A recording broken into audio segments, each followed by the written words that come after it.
Estamos de vuelta en puerta giratoria ya con la parte final. Eduardo, en un posible bloque hegemónico construido en Chile y en América Latina, ¿son compatibles los partidos políticos con los movimientos sociales?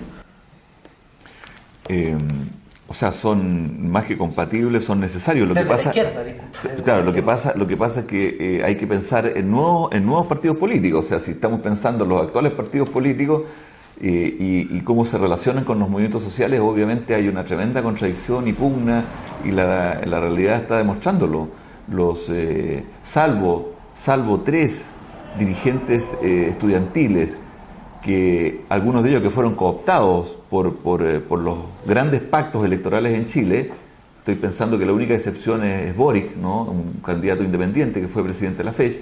Salvo eso, el resto del movimiento social es muy crítico, es muy refractario, es muy cuestionador de los partidos políticos actuales. Entonces, ciertamente va a tener que haber un momento, vamos a tener que desarrollar un proceso en el cual el movimiento social va a empatar, por así decirlo, con más que con los actuales partidos políticos, sino que o va a tratar de transformarse ellos en actores políticos. La pregunta es si van a tener madurez para hacerlo, si se van a dar las condiciones.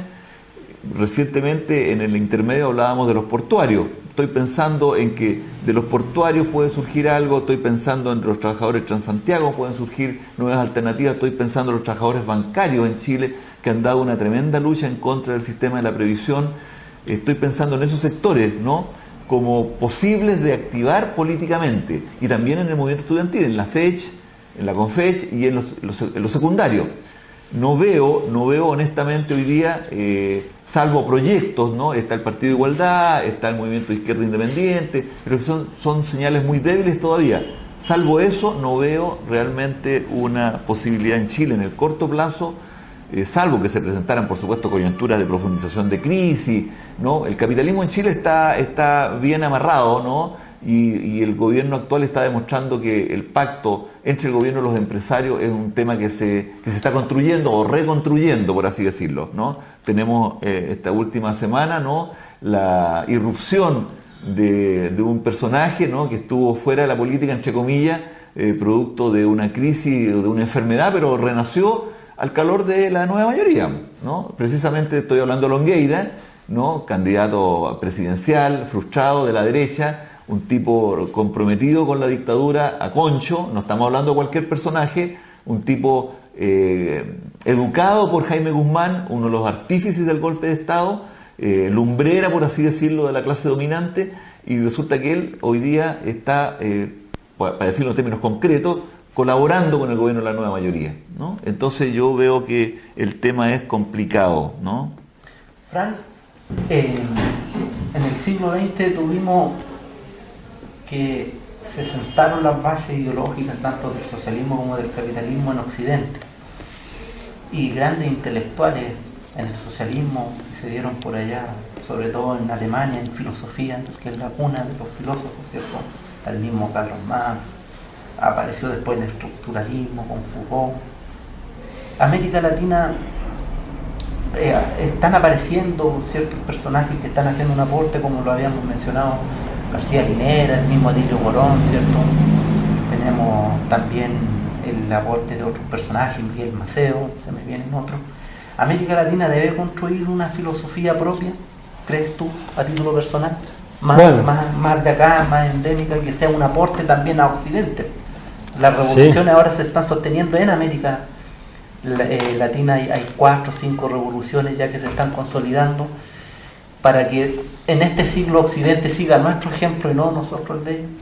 Bueno, es evidente que América Latina primero siempre ha aportado mucho al pensamiento crítico, revolucionario. En el siglo XX hay grandes intelectuales latinoamericanos que aportaron mucho a pensar nuestro mundo, desde la teoría de la dependencia, desde las revoluciones que hubo en el continente. Yo estaba pensando cuando hablaste de Mariátegui, por supuesto, ni calco ni copia, ¿no? El socialismo indoamericano tendrá raíces indoamericanas, evidentemente, va a partir desde los propios procesos de los pueblos afro, indígena, mestizos latinoamericanos. Y en este proceso ya hay aportes importantes del último periodo. Yo hablaba de las teorías, de las prácticas del buen vivir y del post-extractivismo, pero podemos pensar todo lo que son las teorías postcoloniales. Entonces, cómo reconstruir un mundo que incluya a todos los mundos, como dicen los zapatistas, ¿no? Los zapatistas en Chiapas, en México, hace más de 20 años que resisten y también que aportan a cómo pensar la revolución en el mundo del siglo XXI, evitando también tal vez los caudillos, evitando una visión muy vertical, reconstruyendo lazos más horizontales, pensando la política de otras maneras, pero también desde una práctica cotidiana. Tal vez que nosotros, porque me incluyo en la izquierda tradicional, histórica, tuvimos esa visión muy a menudo muy vanguardista, ¿no? El partido va a dar la línea a los movimientos sociales y desde ahí va a conducir al asalto del Estado y para conducir a un horizonte socialista mejor. Eso fracasó también. Eso hace que tenemos que repensar cómo la autonomía de los movimientos sociales, pero yo creo sin romper con la necesidad, es una necesidad de construir fuerzas políticas, porque si no, no habrá alternativa posible a una escala nacional y menos aún a una escala internacional. Es la gran contradicción del momento. Hay un filósofo marxista que para mí fue muy importante en mi formación, que es Daniel Ben Said, un francés. Él decía, volvimos al 1848, en los albores del socialismo. O sea, hay que repensar todo, hay que repensar la estrategia, hay que repensar la forma del partido, hay que repensar no solamente ocupar el Estado, pero crear autogestión, crear control obrero, crear horizontalidad, crear comunidad, como en Chiapas, basándose en todos esos espacios cotidianos, pero sin perder de vista una alternativa global, porque si no, sabemos que los de arriba tienen poder, tienen fuerzas militares, como bien lo dijiste, y desde lo local solo no podemos construir alternativa. O sea, todo es muy impresionante lo que nos queda por adelante, pero al mismo tiempo es un desafío que de las décadas que vienen, que es muy interesante, yo creo, este periodo. Si bien se han desarrollado ciertas críticas al socialismo del siglo XX, ¿cierto? Pero también uno pudiera pensar que hay ciertos elementos de ese socialismo que aún sirven. ¿Y cuáles serían, según tu visión? ¿Cuáles son los elementos que rescatarías de los errores que se cometieron quizás en Occidente, en Europa principalmente? Bueno, yo francamente, por haberlo estudiado mucho y por ser europeo, la experiencia concreta soviética nos ha costado mucho por en lo que se transformó, digamos, por la transformación del partido de Estado, por la existencia misma del Gulag, ¿no? Que arrasó con toda la primera generación de los bolcheviques. Hay que recordar que las principales y primeras víctimas del Gulag no son los blancos, son la primera generación de los revolucionarios. Ellos son los que parten primero al Gulag. Por supuesto, en este momento de conmemoración de la resistencia en Francia, es imposible no recordar que la existencia de la Unión Soviética es lo que salvó a Europa del fascismo, también del nazismo. Sin los millones de rusos muertos en el frente del Este, la historia sería otra. Entonces, esta resistencia es esencial. Pero como perspectiva emancipatoria, creo que hay que sacar lecciones esencialmente de lo que no hay que hacer en el siglo XXI. No queremos partido de Estado, no queremos censura, no queremos el aplastamiento en la sangre de las disidencias, etcétera. Queremos democracia. Y queremos democracia, pluralismo dentro de la revolución. Eso queremos que la experiencia de los soviets fue ahogada, nosotros queremos multiplicar esa forma de autogestión. Eso es la gran lección, ¿no? de esta experiencia muy dolorosa y que todavía... el mismo Daniel Ben Said tenía una expresión, decía, cuando cayó el muro, decía, cayó el muro, entonces champagne, porque ya por fin esta experiencia ya terminó y los pueblos del este ya no querían más, pero también paracetamol, porque nosotros vamos a tener migraña como izquierda, porque fuimos también parte de eso, incluso si fuimos oposición a eso, la gente cuando estamos diciendo comunismo, socialismo, revolución, todavía, en particular en Europa, queda la memoria colectiva. Cuando dices a alguien en la calle comunismo, te dice, pero eso significa gulag. Claro. O sea, hay que reconstruir las palabras, incluso reconstruir el significado de lo que es hoy en el siglo XXI una perspectiva anticapitalista. ¿A ti te parece, disculpa, a ti te parece, digamos, que esta idea nueva también tiene que considerar el tema de las asambleas constituyentes? Porque si uno analiza el caso de América Latina, no paradojalmente, sino que coincidentemente, en aquellos países donde han habido asambleas constituyentes, aparentemente los procesos son más sólidos. Sí. Y eso lo digo en relación a uno de los temas fundamentales que está en discusión dentro de la izquierda chilena, en la gran izquierda, porque incluso la parte de la izquierda que participa en la nueva mayoría también está cruzado por esta idea de asamblea constituyente, con sus contradicciones, con sus pugnas, porque ahí está metida la mano a la derecha, etcétera. Es un tema que hoy día está en debate, el tema de la asamblea constituyente. ¿A ti te parece que el tema de la asamblea constituyente se ha transformado en un mecanismo democrático que permite cambios, consolidar cambios? Bueno, sí, como bien lo decías, Bolivia, Venezuela, Ecuador, los tres países donde más se ha consolidado lo que podríamos llamar una corriente nacional popular, pasó por un proceso de asamblea constituyente.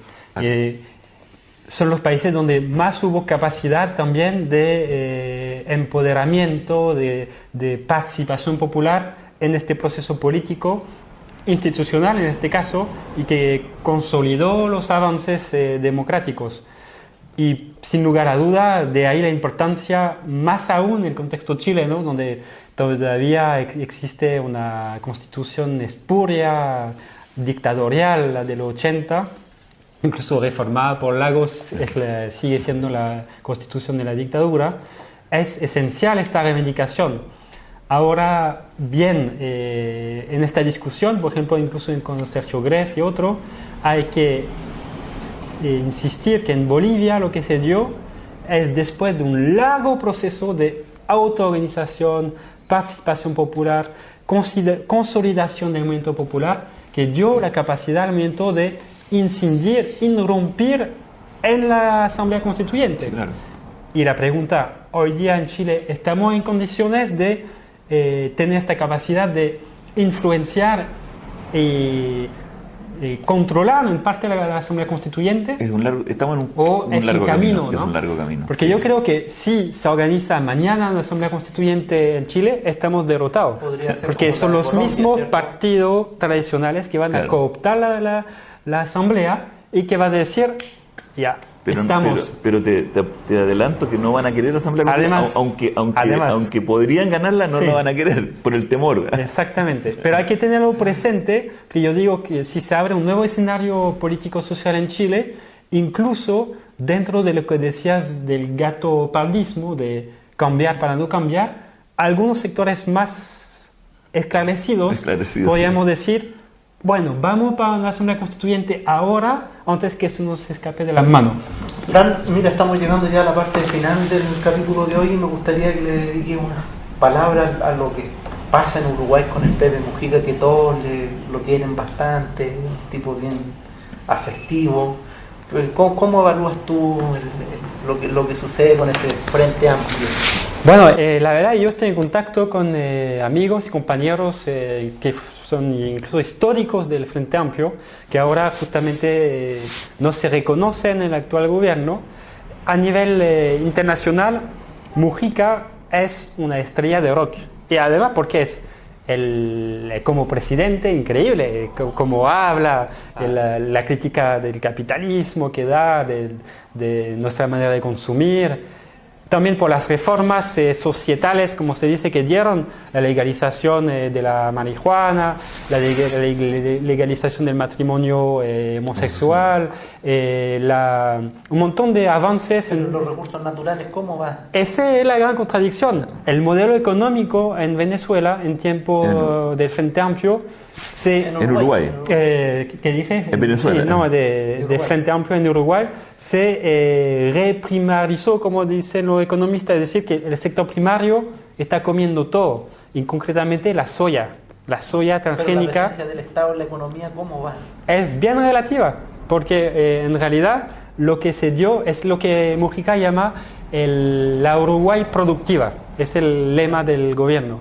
Esa Uruguay productiva es esencialmente una Uruguay monoproductiva, centrada sobre la soya, abierta a grandes capitales y abriendo lo que algunos militantes ecologistas llaman el desierto verde. Es decir, se ocupó todos los espacios de la agricultura por ese monocultivo, que por cierto permite generar divisas, plata fresca, pero al mismo tiempo como un modelo productivo catastrófico, no solamente en el plano medioambiental, del uso del agua, pero también social, porque se emplea poco mano de obra en condiciones ¿Y la presencia del muy Estado precaria. en esa actividad es mínima? Es mínima, son capitales transnacionales. ¿Y Ni siquiera el capital tributarias? nacional participa. ¿Y las políticas tributarias son elevadas? Son bastante moderadas, lo que permite atraer a los capitales, por cierto, pero con un impacto social, medioambiental muy fuerte. O sea, ahí está la contradicción, son reformas sociales en el plano societal, como dicen algunos, pero en el plano económico no se ha logrado. No es que no se haya logrado avanzar, se ha consolidado un modelo productivo que es bien cuestionable. Y hemos llegado a la parte final de Puerta Giratoria. Eduardo, ¿quisieras tú mencionar algunas muletillas para terminar con el capítulo de hoy? No, yo quisiera solamente, agradecer a nuestro amigo. Creo que lo vamos a tener invitado en otras ocasiones porque él nos acaba de informar que va a estar un año en Chile haciendo un estudio relacionado con el tema del movimiento sindical. Yo solamente quisiera invitar a los telespectadores a nuestro próximo programa, que va a ser donde vamos a invitar al presidente de la Federación Bancaria, Luis Mesina, quien hoy día es además un alto dirigente de la organización en contra de las AFP, de las administradoras de pensiones privadas en Chile. Entonces, quiero dejar esa invitación y agradecer la presencia de nuestro amigo. Y bien, de esta forma hemos llegado a la parte final de nuestro programa y ojalá estén atentos para lo que va a ser nuestro próximo capítulo.